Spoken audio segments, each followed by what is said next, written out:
Hello, everyone. We are now live. Welcome to our live stream. If you are tuning in, we are live right now on Twitch. We're live on Twitter. We are live on Facebook and on Mint Press News' YouTube channel. So we really appreciate you all joining us today. We have a really important discussion today to talk about Facebook and Google and all Silicon Valley tech censorship of Palestinian voices and information online. So if you are joining us now and tuning in, my name is Manar Mohawish Adli. I'm the founder and editor-in-chief of Mint Press News. We really appreciate you joining us today. We have a really impressive lineup today for our panel discussion, where we're going to talk about Israeli intelligence collusion with Facebook and Google, and altogether censorship of Palestinian voices online. And so what we like to do when we start all of our live streams and midcasts is to get everybody to share this live stream. So Suhair, you weren't with us when I was saying this, but if you can go on Facebook, share the Mint Press News live stream on your pages. If you're on Twitter, to do the same thing. We are going to do that right now. And if you haven't subscribed to us, please do so on our Facebook, YouTube, Twitch, and Twitter accounts. So I'm going to do that right now. All right, so we're going to get started now. So as the Israeli attacks on Gaza come to an end, supposedly through this new ceasefire announcement, images of death and destruction are going viral on social media, causing worldwide outrage, but perhaps not as viral as they should be, as alongside the military onslaught, there's been a silent propaganda blitz against Palestinian voices, with big social media companies working hand in hand with Israel to try to soften the apartheid state's image and dampen or silence criticism. Silicon Valley has long had a close relationship with Israel, its intelligence services, and pro-Israel groups. On Friday, or on Facebook's advisory council, its former director general of the Israeli Ministry of Justice, or not Justice, and state censor. Her name is Emmy Palmore. While YouTube has partnered up with the ADL, or the Anti-Defamation League, which is a huge Islamophobic organization, to moderate its content. Israeli intelligence has even infiltrated Microsoft and Facebook on deeper levels. Now, joining me today to discuss big tech censorship of Palestinian voices and the collusion between Israel and Silicon Valley are Mickey Huff, Suhair, Nafal, and Jessica Buxbaum. Am I pronouncing your last name, Jessica, correctly? Buxbaum, but that's perfect. Okay, good. Mickey Huff is a professor of social science and history at Diablo Valley College, California, and is director of the Media Freedom Foundation Project Censored. He hosts the Project Censored radio show. Suhair Nafal is a Palestinian American activist living in California. Earlier this year, he was taken to court by an IDF soldier who sought $6 million in damages after Suhair called her evil on Facebook. Bizarrely, the prosecution attempted to get the California judge to apply Israeli law to the post. Jessica is an Israeli-American journalist based in Jerusalem and a contributor to Mint Press News. Her latest article is Facebook, Social Media Giants Admit to Silencing Palestinian Voices Online. You can find that at mintpressnews.com. Thank you all so much for joining me today. I'm going to start off with Suhair. Here, this view. All right. We are going to begin with Suhair. Suhair, you are one of the most courageous, active, and outspoken Palestinian voices online. If people have not followed her, you definitely should now. But people like you are constantly facing flack, not only from pro-Israel people, but from social media companies themselves.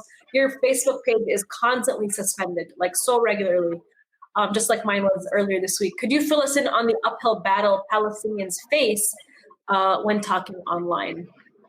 You know, it's interesting. I question whether or not it's the actual, well, I believe social media, and I'm mainly on Facebook. I do believe Facebook sets up their algorithms, if that makes sense, such that anything we say as Palestinians that sounds like we are basically criticizing Israel or anything having to do with Israel, I believe their algorithms are so sensitive that whoever reports us can get us blocked, essentially.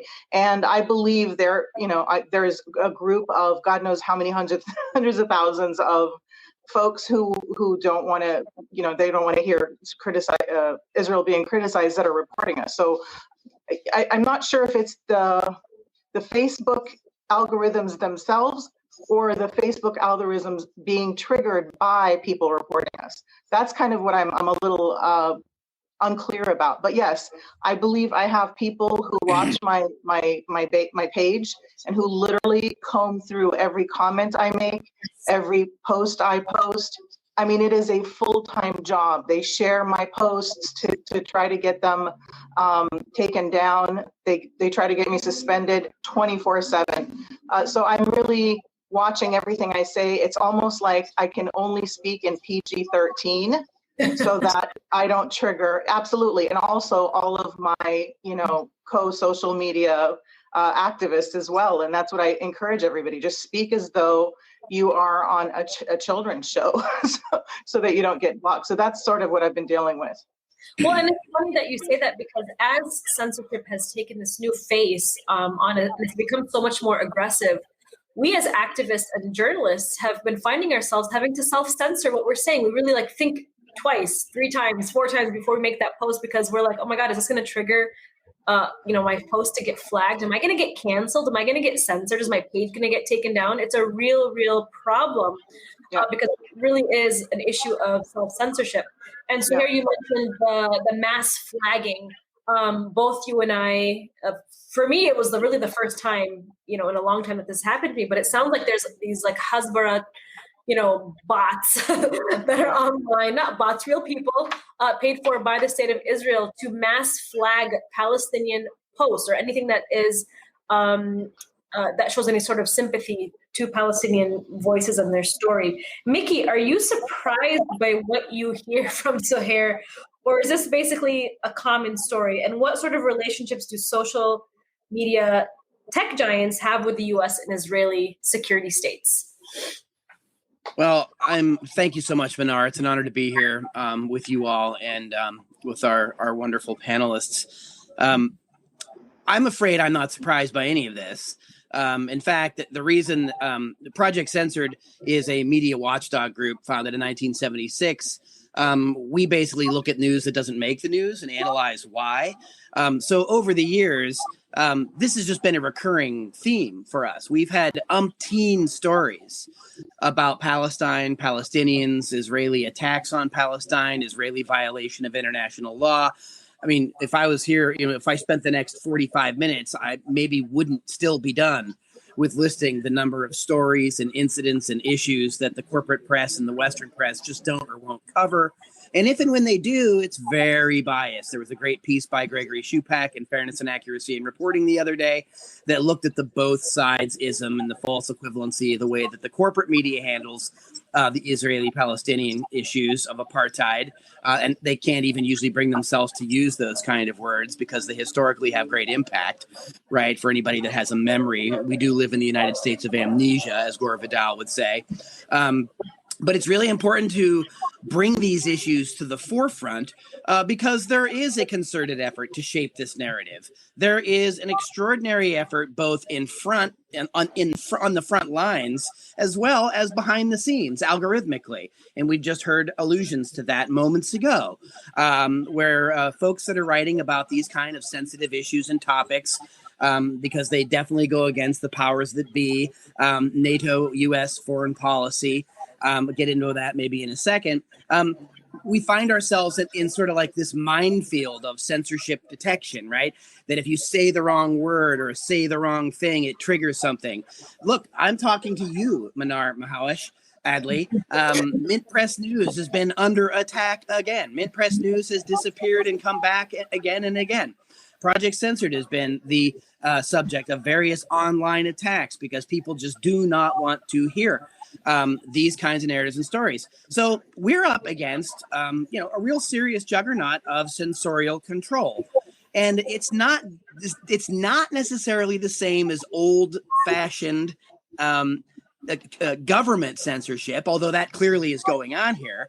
But this is corporate censorship because these social media platforms and big tech out of Silicon Valley, these are private companies that say, well, we have proprietary algorithms and we have, we have our business policies, and these are the things that you have to follow in order to play on our platforms. Well, I just want to really quickly go and talk about how this isn't their platform. This amounts to censorship by proxy. Facebook, Twitter, Apple, Google, YouTube, the alphabet soup of these surveillance companies masquerading as other things. These are mass data collectors and surveillors. Let's not forget where they all got their beginning, going back to the Defense Advanced Research Projects Agency, or DARPA. DARPA was a U.S. lab that works with the Pentagon, the CIA, the NSA, multiple other agencies, other countries, born during the Cold War after the Soviet Union launched Sputnik in 1957. And basically they said, we're not going to get scooped technologically. We're not going to get surprised again. And DARPA has been one of the innovation sources behind everything from the internet to drones, self-driving cars, and mass surveillance tools like GPS, all originally designed for military purposes with public money, purportedly for the public good. So you can't really divorce these alleged private companies in Silicon Valley with public monies and public interest with the right for oversight.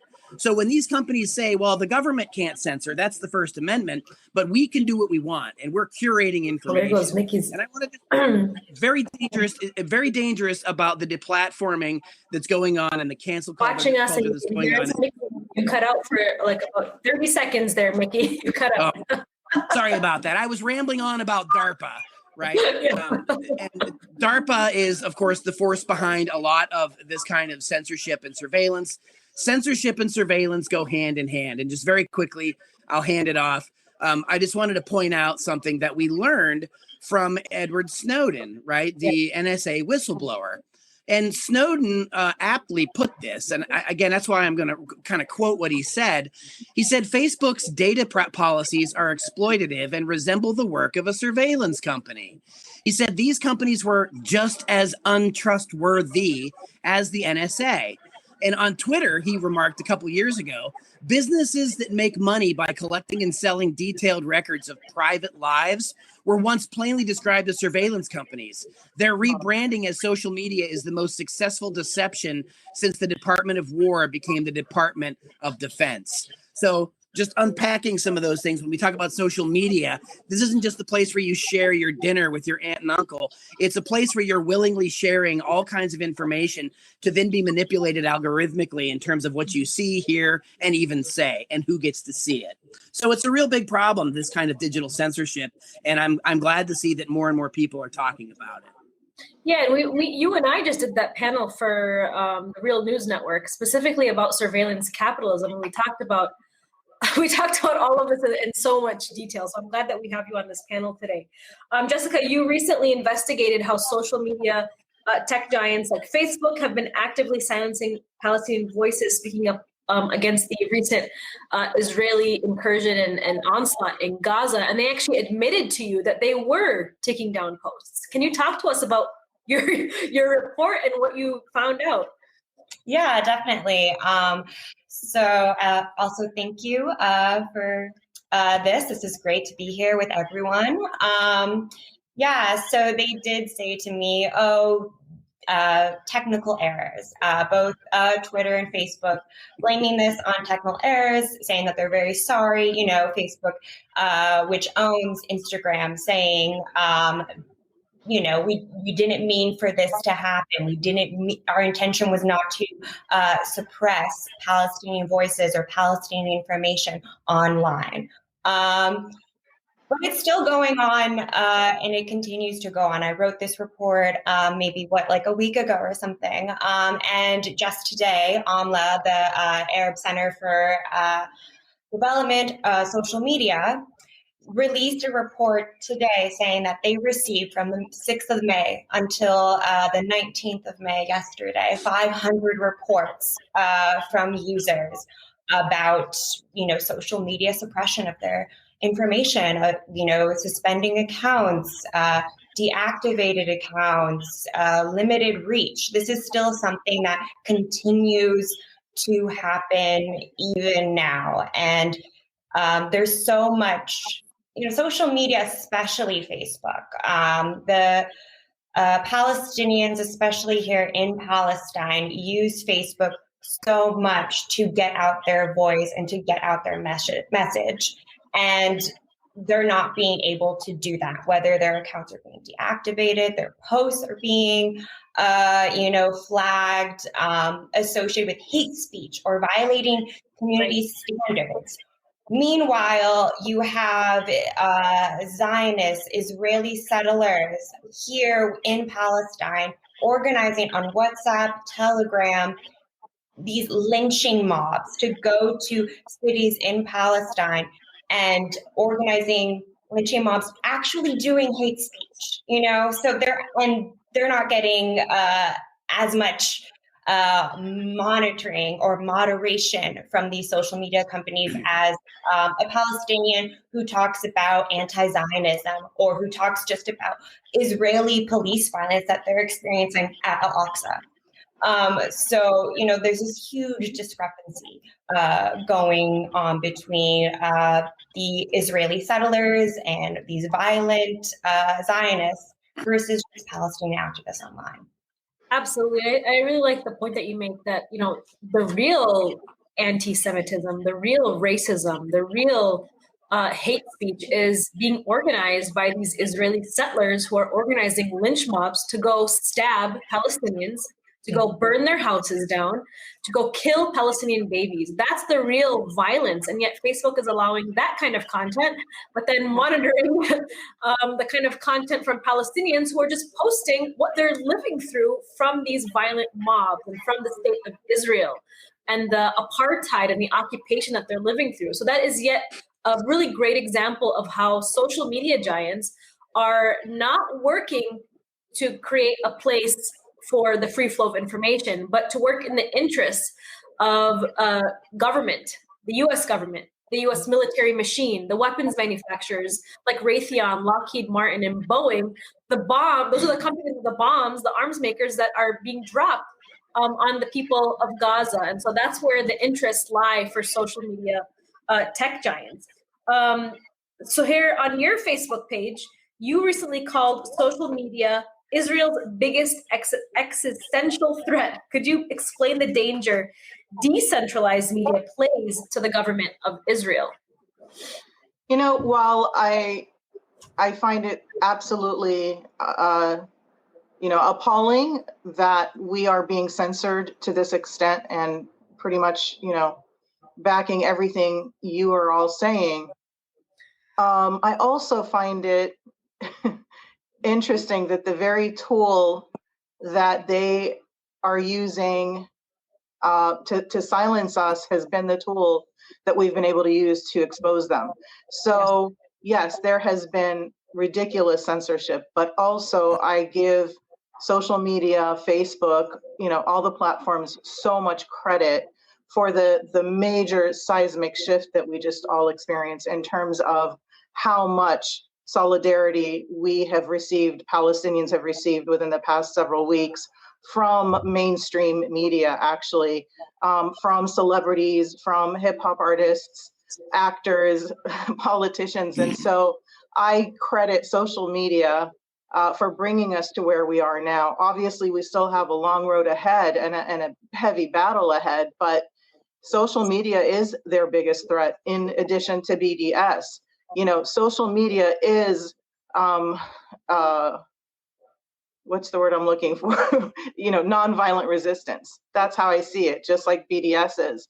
And so, yeah, we're just going to keep it going. I mean, for every account that's being deactivated, we create another 10 accounts. Right. So the censorship can keep going. It can keep getting more stringent, more aggressive, but we're not going anywhere, right? We're just going to keep posting and keep sharing, because all we're doing is we're sharing the truth. We're showing images, videos of actual facts. We're not spinning, we're not lying, and thank God the world has finally seen it the way, it's been exposed the way it should be, and we just have to keep it going. Well, you make a really good point. There's a lot of benefits to social media. I mean, that's how a lot of revolutions have basically been broadcasted live for the public to see. So, Mickey, talk to me about that. What do we do here? Which is also why they're mass surveillance machines. Right. So Yes, everything that we've just heard is true. Yeah. And here we ironically are on one of these On Facebook, platforms, right? Right. And, Project Censored has had their issues with censorship on social media. We've had issues with censorship over at Wikipedia. We've called it out everywhere we've seen it. And as a result, sometimes people do target or come after us as an organization. But that's very different than what's happening with Palestinians. These people are literally being targeted with their lives. The attack on the AP and Al Jazeera is a war crime. Israel just destroyed that building, claiming Hamas was there. And the AP, AP and Reuters haven't done stellar reporting on these issues, but I was heartened to see many journalists around the world come out of their from silence to say, you know what? We don't usually talk about this issue, but you can't just go bombing the messengers here.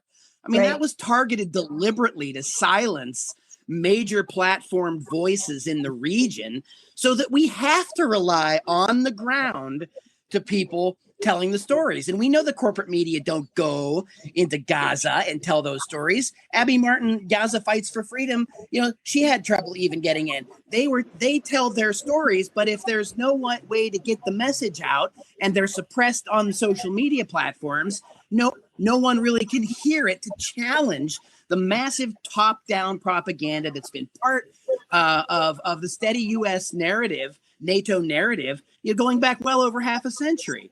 And, that gets into these other big tech companies, and that gets into things like how the Atlantic Council, the PR wing of NATO, is a fact checker for Facebook.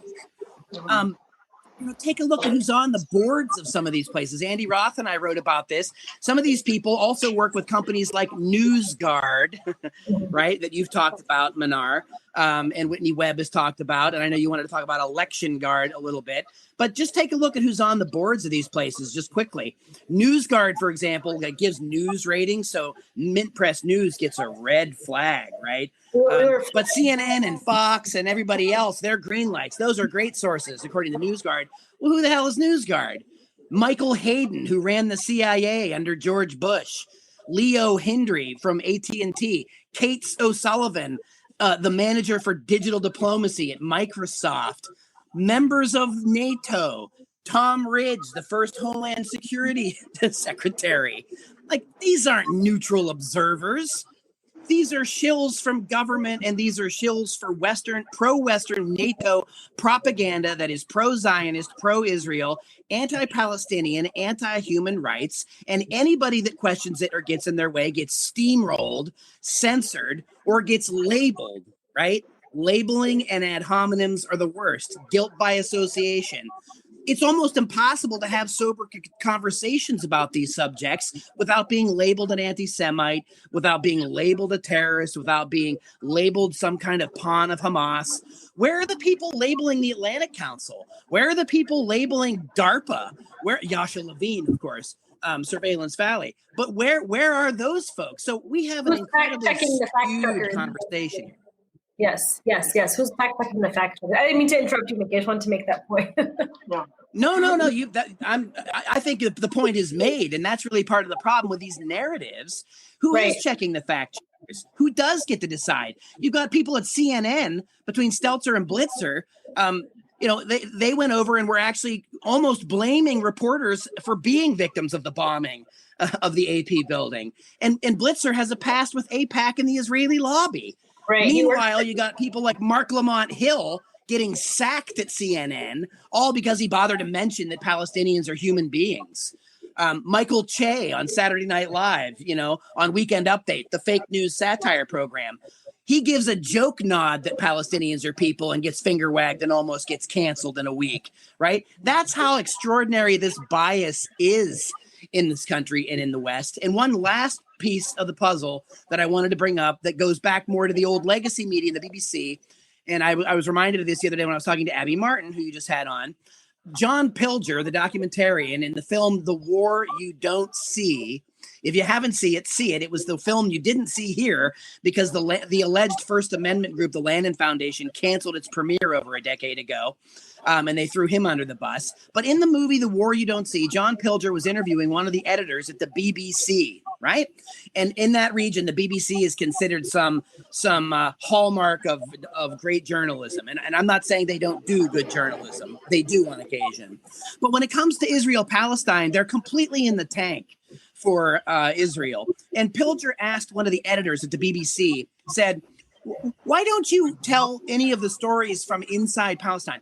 Why do you only tell the Israeli perspective? And you could see on film that the BBC editor was flummoxed, right? She was kind of like, what are you asking me?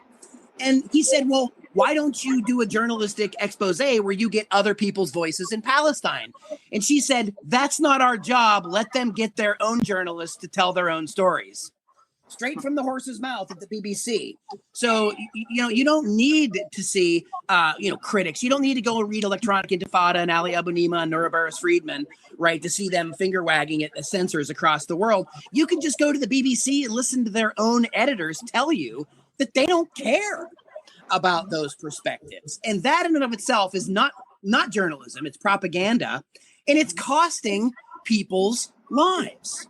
And that's one of the ultimate tragedies here with this kind of censorship, is that it suppresses these narratives that are calling out the apartheid state, calling out violence that violates the Geneva Conventions. And there should be nothing controversial about that other than the effort to stop how we stop it, right? Anybody calling it out shouldn't be finger wagged. People pointing it out shouldn't be shot at or bombed. Right? Those people should be elevated, and they should have a front and center voice to mobilize other people in the West to stop financing this slaughter in the largest open air prison in the world. We now finally have a couple of people in Congress that are trying to stop, a nearly $1 billion weapons package going to Israel. They're the number one recipient of U.S. aid and weapons. And it's just like with Saudi Arabia. We have blood on our hands in Palestine, just like in Yemen. And if people are concerned about that, they shouldn't be afraid about speaking up. And now is the time to speak up, call your local media representative and get this story to the public. Absolutely. We should be doing more than protesting is obviously major. We're seeing this unprecedented wave of support for Palestinian human rights that have basically, they've spread across the whole globe. And I think that's so amazing, but we need to go even further in putting pressure on the machine itself, the military machine itself.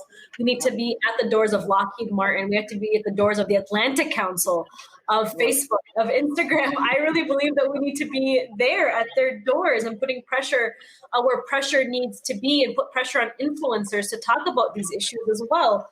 And so the fight obviously continues. And just to talk a little bit about censorship that we faced at Mint Press News, right now, our website has been attacked for the last 48 hours. First time in a long time that we've been getting attacked and by hackers. And I kind of suspect that it's because of a bit of aggressive coverage of Israel's onslaught in Gaza. And so that's why it's so important to support independent media like Mint Press News and Project Censored, because we are really up against this Goliath of a military machine that has its proxies within corporate media, its hackers, it's whatever it is on social media. This is a real fight for truth. And the reason why big tech and the military industrial complex is hammering so hard on Palestinian voices and anti-war voices as well is because they know the strength of our voice. They know how powerful it is to show the human side, the human suffering of the war machine. The media likes to paint all of these conflicts through the lens of, religious, or, they hate us for our freedom, or these people are barbaric, uncivilized, when in reality, all of these conflicts, not just Palestine, but in Yemen and all the countries that the United States is waging a sanctions war against, it's occupying, it's extracting its minerals and its resources. All of these conflicts are rooted in Western colonialism and imperialism, and it's for profit to the 1% class. And because we independent journalists and activists present it through that lens, we are being targeted. Another really interesting point that you made, Mickey, is about the war in Yemen. When we were covering Yemen quite aggressively for about a year and a half ago, 2 years ago, where 23 million Yemenis face mass starvation and famine that could literally die at any moment now. When we were showing images of skeletal children starving in Yemen, Facebook was flagging our posts as violating their terms of service and providing a respectful and positive experience on social media, while Trump was tweeting out like racist shit on Twitter, like calling for genocide, against people around the world. And so just the irony, so much irony. And then Carlos Lacouf, he's this amazing, brilliant, internationally renowned cartoonist. He works for Mint Press. I'm so proud and honored, to be working with him and for all the work that he's done. He was depicting the Great Return March, the snipers that were targeting journalists and medics, and we posted this cartoon showing these snipers targeting these innocent people, journalists and medics, and we were flagged and censored for those cartoons, and those were accused of being anti-Semitic. Well, what's really anti-Semitic are the Palestinian people that are being targeted and slaughtered who are unarmed during that Great Return March. Mickey, you sound like you want to say something. Yeah, I mean, everything that you're saying, unfortunately, needs to be said over and over again, right? You don't get to quote George W. Bush all the time, but when you do, I like to go back to one of his speeches that he gave where he actually... it's one of those moments where they say the truth out loud in front of a microphone. Yeah. And he was talking about, in order for the truth to sink in, he said, in my line of work, you've got to repeat things over and over and over again for the truth to sink in. You've got to kind of catapult the propaganda. Propaganda, yeah. Well, that was true about WMDs. It was true about Islamic terrorism. It's true about Hamas. It's true. The message has been repeated over and over and over and over again. And one of the things that we also need to do is we need to keep repeating every single person that's here. And I know that they've already done this.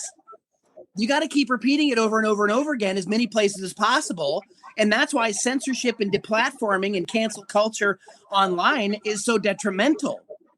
Because these are the very kinds of voices and narratives that are turned off or tuned out, right? And this is why we can't cheer when anybody is being censored in these platforms. Exactly. Because the next time you turn around, it's gonna happen to you. Right. And Jessica, I know you that you're on the ground in Jerusalem right now.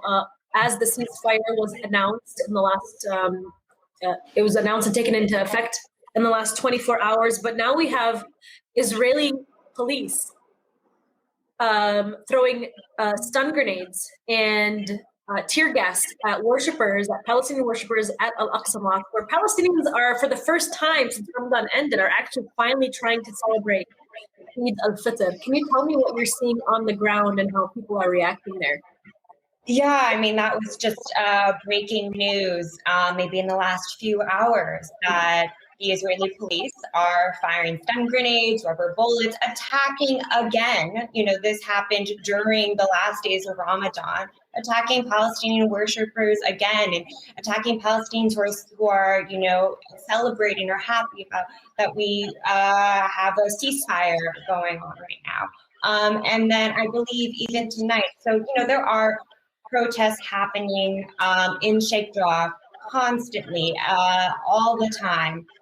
And again, it's most likely that the Israeli police will be cracking down on the protesters at Sheikh Jarrah. Tonight, I am sure, because they always do their Friday demonstrations, and we will see the same level of violence. I've spoken to residents of Sheikh Jarrah, and I visited Sheikh Jarrah recently, and you just smell the skunk water. Their homes are being sprayed with skunk water. They're having stun grenades firing at them. These are demonstrators who are nonviolent. All they're trying to do is get the message and the word out, and the police and also satellite are attacking them. And people are fearing for their lives in occupied East Jerusalem, around Shikdar, all for trying to just broadcast that this forcible displacement of Palestinians from their homes that they've been living in since the 1950s. That is all that is happening. And we're just constantly seeing the Israeli state violence continuing and trying to suppress Palestinian voices. But it's such resilience to see Palestinians on the ground not give up hope and continue to demonstrate despite everything that, despite the arrests and the horrific violence that they encounter, they continue to go out in the streets. And I'm curious to know, Jessica, what you're seeing on Israeli state TV. I mean, we're used to like the propaganda here, the soft propaganda here, but how is Israeli state TV compared, broadcasting and reporting about the violence? Like, what are they saying? Do you see the racism within the way that they're reporting as well? Yes, I mean, it's all Israeli media. I mean, maybe the only one would be Haaretz, who's a little bit more left of center. But mostly it's just talking about, Arabs as terrorists. Yeah, like affiliating with that all Palestinians are terrorists, that, saying free Palestine or free Gaza from Hamas, talking about things like that, just being very much one-sided, and talking probably more about the Israeli civilians who have died. And it's not to say that that isn't a problem, but honestly, if you just even look at the numbers, I mean, we had close to 230, maybe more than 230 Palestinians died in Gaza from Israel's assault in the last 10 days, 65 children. So compared to 12 Israelis, maybe 2 kids who died on this side, that's nothing. And this continues to always happen, of seeing such difference in numbers of the death and destruction that Palestinians face compared to what Israelis face. Yeah, it sounds like the Israeli media are basically ramping up the public Israeli support for the right-wing ideology that all Arabs represent, or all Palestinians. First of all, they don't even say they're Palestinian; they call them Arabs. Yeah. Like, these are Palestinian people who are the indigenous inhabitants of this land, and they refer to them as Arabs. They refer to them as basically Hamas representatives. And they use this ideology of every single Palestinian in Gaza is a human shield to Hamas, which basically ramps up that support, that racist ideology that all Palestinians are militant. When we're seeing all of these images coming out of independent media and alternative media humanizing the Palestinian men who are just trying to soothe their children so gently to get them to calm down from the Israeli bombs that are raining down on them. The Palestinian mothers who are just protecting their children like any other people in the world would be doing. But yet Israeli media continues to portray Palestinians as militants. And, one of those viral videos that have gone viral is from Abby Martin, where she interviewed people on Jaffa Street, on, Shara Yafa. She's just interviewing people, Israelis, regular, everyday Israelis. And she posted every single one of her interviews in this video, this compilation that went viral. And every single one of these Israelis said, we need to carpet bomb these Arabs. We need to kill them. We need to get them out of our land. We need to just, it's so genocidal the way that they are speaking and thinking of Palestinians. It's so disgusting. And it's really, really scary because I spoke to, I'm a Palestinian American. I spoke to some of my family in Jerusalem, and they're afraid to leave their homes right now because of these Israeli lynch mobs that are organizing on social media, on WhatsApp, because these lynch mobs are ready to kill, maim, burn down anything Palestinian. Suhair, the ceasefire has just been announced.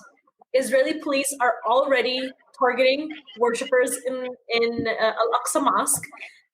Tell me, what has Israel done to the, you are a Palestinian Christian, which I feel like, let's talk about censorship. Palestinians in general are censored, but Palestinian Christians are like erased from the entire narrative. Palestinian Christians are, make up such a huge population of the Palestinian population. And I want to hear more about how Israel has targeted Palestinian Christians in Gaza and in Jerusalem to engage in ethnic cleansing.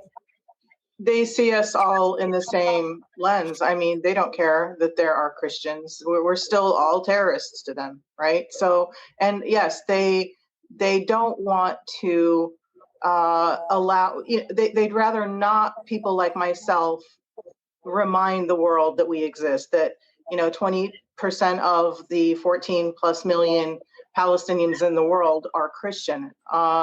And so in terms of how the Palestinians are being treated in East Jerusalem and, this very small population in Gaza and pretty much all over Palestine in the West Bank, they don't care. I mean, they don't, it is an assault on Palestinians in general. So unfortunately, there are not a huge population of Palestinian Christians left in Palestine all over as a result of the occupation. But my family members are targeted just like any Palestinian Muslim, folks who are being oppressed and occupied. So there's no difference. And that's why I make it a point to always remind folks that I exist, Palestinian Christians exist, and we stand very closely side by side in unity with our Muslim brothers and sisters. There is no difference between us, and that's what makes us special as a people, and Palestinian Jews as well. Absolutely, and I think that's so important to recognize because, Palestinians, as I mentioned before, are painted as through this very Islamophobic lens, but who's erased are Palestinian Christians who are standing with Palestinian Muslims together. They're praying together, they're marching together, they're organizing together in Palestine, in Gaza, and Israel's recent assault on the Gaza Strip. Israel destroyed a historic sister school for Palestinian Christian women to study. And yet this is not even mentioned in mainstream corporate media because it doesn't fit the narrative that all Palestinians are Hamas human shields, that all Palestinians are militant. It doesn't fit that narrative.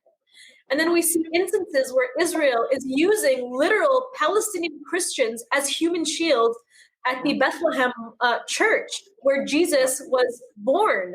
And so we have so many instances of this. And then there are instances of Palestinian Jews who are also have been erased from the conversation, who don't even live there anymore. And yet they stand with Palestinian Muslims and Christians together to organize and support. And churches throughout Jerusalem are being targeted and set on fire and vandalized, and priests were attacked out of the Armenian quarter. There was a report a couple of days ago, several priests were actually assaulted and attacked by Zionist settlers. So to your point, absolutely, they don't care. I mean, to us, to them, we're not human. We're Palestinians. So, but that's going to change soon.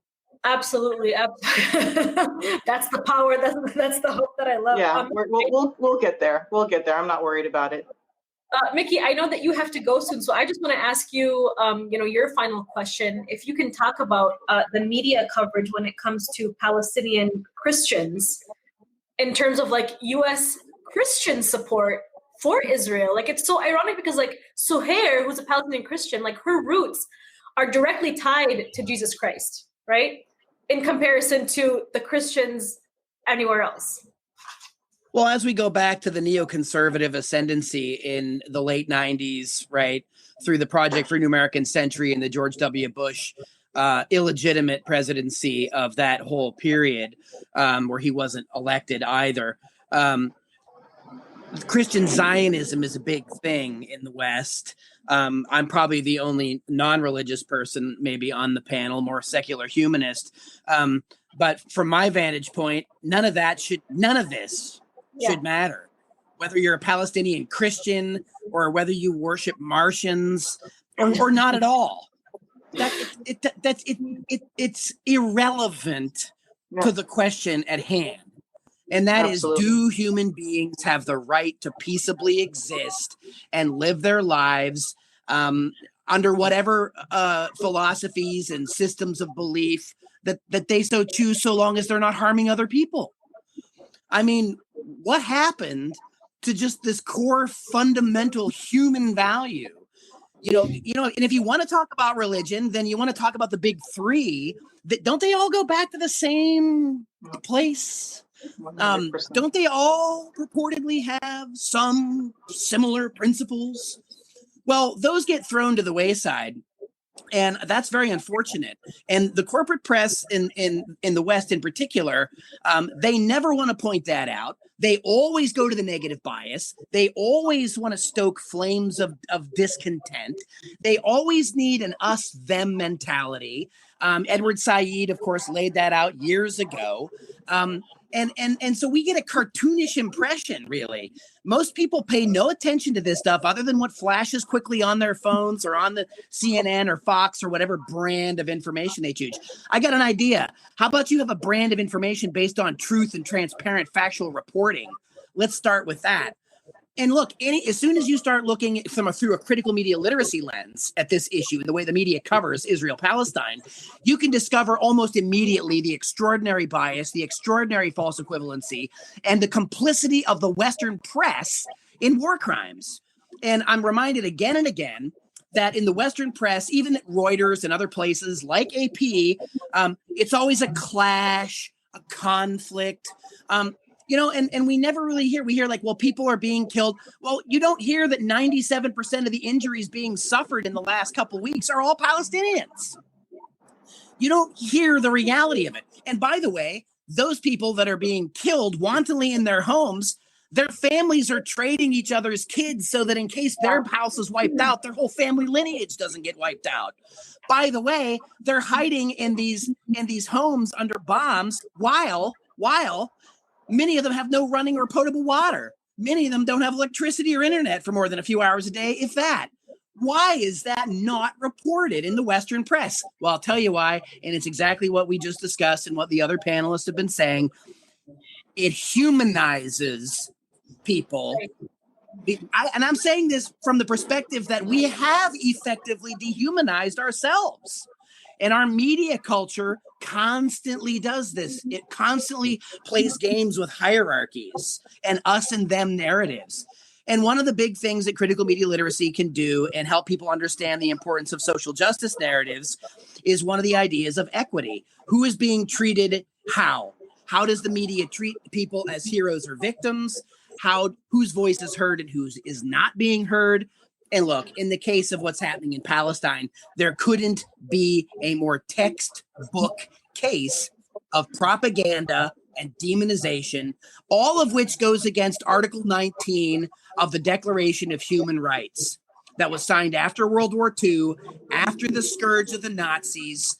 And it said that people have the right to be heard, people have the right to media, people have the right to be the media, and people's voices cannot and should not be suppressed. Of course, worst of all, by violence. And again, we really need to kind of get back to some of those basic principles and practice them. We need more independent outlets and more voices coming out of these regions of the world that we are routinely demonizing and destroying. And we need to take back control of the narrative. And we need to not be afraid to speak up when people are parroting what they heard at the New York Times or parroting what they heard on Fox News. In the United States, there's rarely agreement on many things, but unfortunately, there's a lot of agreement about Israel v. Palestine, right? That's because the propaganda on this subject is so pervasive. We need to pierce those hyper-partisan bubbles. We need to go back to the human narratives, and we need to go back to telling the truth about what's actually happening on the ground in this part of the world. And we need to put an end to the Israeli apartheid state, and we need to support any movement that will pressure the U.S. government and its NATO allies to hold both Israel and Saudi Arabia accountable for war crimes committed in the region to the profits of the U.S. military-industrial complex. Absolutely. And those principles that you mentioned for human rights and people having a right to have a voice, to be heard, to have access to media, it's almost like our social media giants are going against every single one of those values. Ironically, here in the land of the free, in the speaking of democracy, in the speaking of human rights and First Amendment rights and journalism and all of those principles that we believe we stand for, yet every single one of those principles are being squashed upon by those social media tech giants. Mickey, I know you have to go, so if you want to exit out, you can go right ahead. But thank you so much for joining us, Mickey. I'm going to ask Suhair and Jessica just one last question. So, Suhair, I want you to talk a little bit about, hold on, let me get Mickey out of here. There you go. If you will, I would love if you could talk to us about the lawsuit that was waged against you, that was filed against you by the IDF soldier. Can you start us from the beginning, from your Facebook post, who this IDF soldier is, what she did, and then just a brief explanation of this court case? During the summer of 2018, the moment that Razan al-Najjar was assassinated, the young nurse in Gaza who was out in the field, she was in EMT trying to help the Palestinians who were peacefully protesting in Gaza, the March of Return. When she was sniped and murdered, that was huge news. It went international. Of course, I was on Facebook along with everybody posting about it and being outraged about it. And there was a moment where I saw a share on Facebook from the IDF page. One of my Facebook friends shared a post from the IDF page, and this particular post had a picture of this young gal who was an American who went to Israel to join the IDF. She was standing there with a rifle, and the IDF caption was basically bragging about how she came as an educator and has now decided to join in the field. So she was, there's an educational department in the IDF, and so she's leaving that and going to the field. And of course, the person who shared it was outraged. His caption triggered me, and of course I wanted to share it as well. But rather than actually sharing that post off of the public page for the IDF, I took the picture of this young gal, I posted it alongside with the picture of Razan, and I basically made a comparison between this young gal who's an American in the IDF to basically contribute into the ethnic cleansing of the Palestinians, and how Razan is this this young gal who's just living her life to save others. And it was purely a comparison. Some of my Facebook followers misunderstood. I have a lot of international Facebook followers, and they changed the verbiage of my post, of my caption, and it wrote that it was this young woman who actually assassinated Razan, which it wasn't the case. That particular information went viral. It was shared millions of times. It was shared by public Facebook pages and social media that had hundreds of the followers. And so the misinformation just caught fire, essentially. And so she was harassed. And at the time, we didn't even know that she was no longer with the IDF. The actual post was an older post that was shared that moment at that day. So that came and went, and 2.5 years later, I was handed a $6 million lawsuit for defamation by this young woman, and who was represented by an extremely powerful organization out of Israel, who they were very, very aggressive, and they were basically trying to implement Israeli laws to change laws here in California for statute of limitation, because we have in California the statute of limitation for lawsuits, for defamation lawsuits, are a year.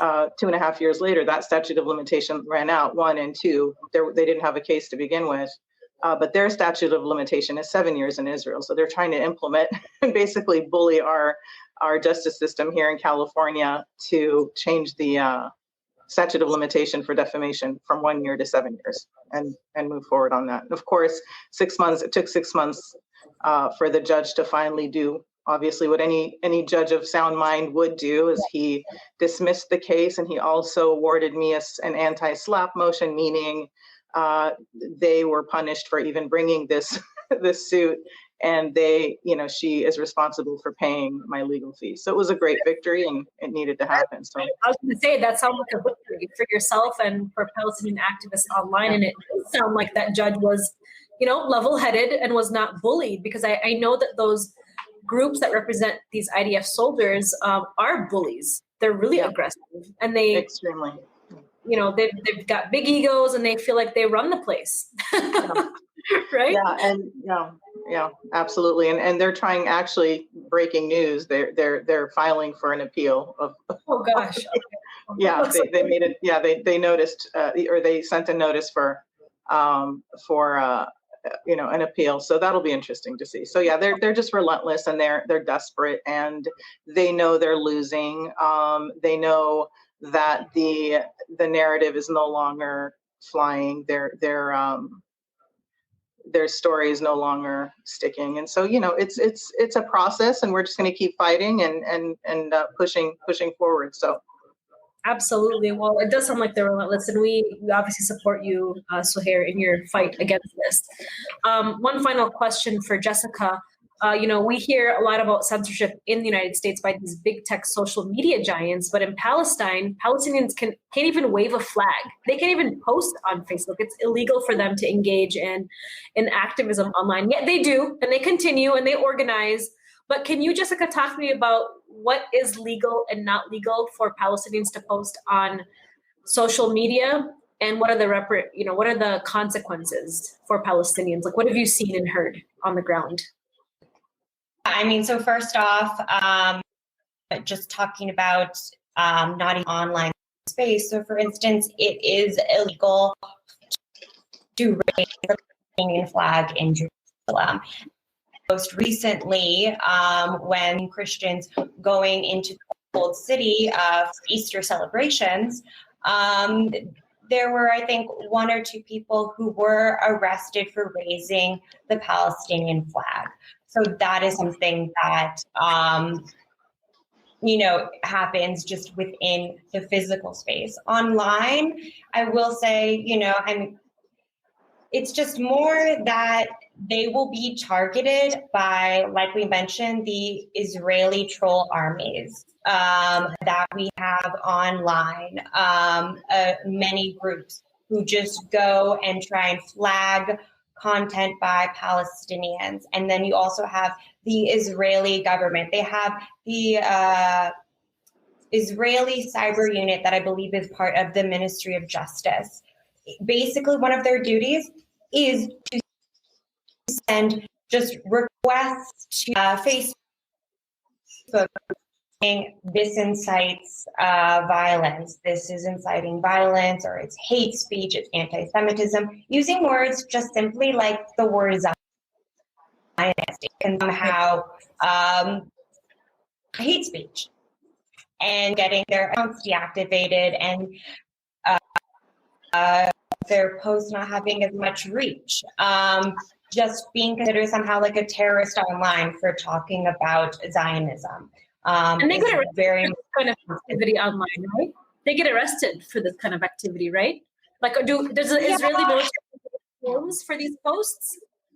So what I've really seen is a lot of the times Palestinian students or Palestinian activists online who talk about what's going on may then end up getting their homes raided and arrested. So a couple of years, there's been huge targets Ramallah in the occupied West Bank of IDF soldiers going and arresting Palestinian students there. And I've spoken with sources on the ground, and they feel that sometimes it's just because they might be active on the Palestinian experience about the Israeli occupation.